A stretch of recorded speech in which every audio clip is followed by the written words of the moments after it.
Today we're going to have a look at topiary in the garden, and I'm going to show you how you can create some topiary shapes really easily and without spending a lot of money, and that's brought to you with the support of King Seed and Cobra Garden.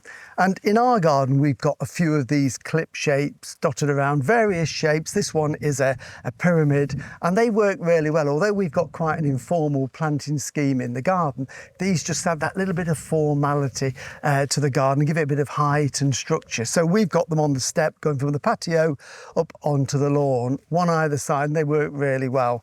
We've had these a long time. They were quite small when we bought them, and we've clipped them over the last sort of 15 years to get to the size that we want. And if you were buying something like this ready formed, you're going to pay an awful lot of money. So there are ways you can do it yourself quite easily, as long as you don't mind waiting a little while for them to grow. But I think that's part of the fun, watching things grow.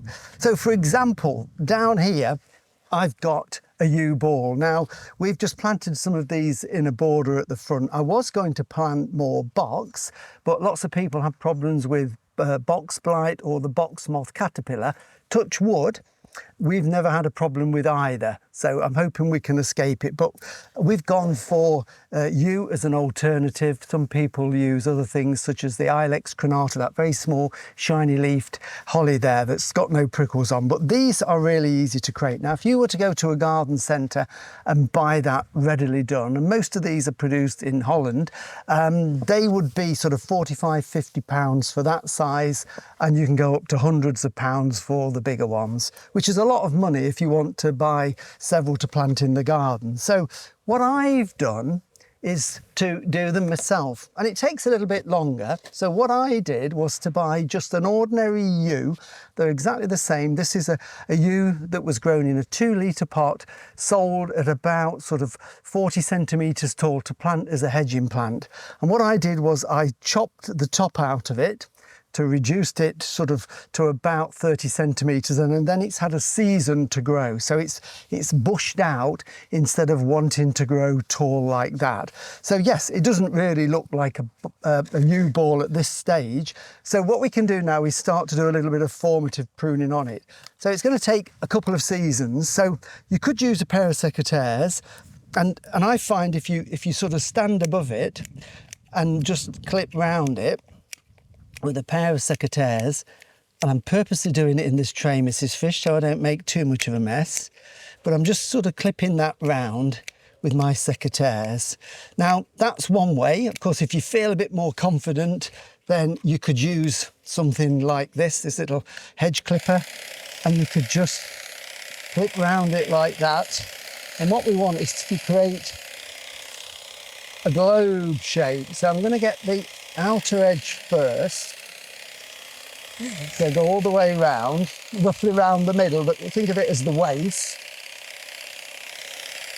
So once I've got that roughly circular shape from above, then what I'm going to do is then sort of arch over it this way. So again, it's just, remember, if you make a mistake, it will grow back.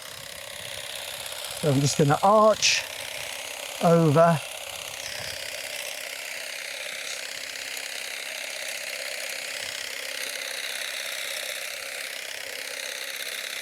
Like that. Just this side here.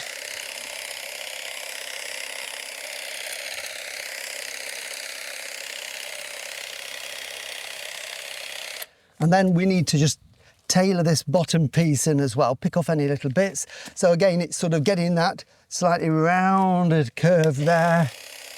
You go around it. And around this side.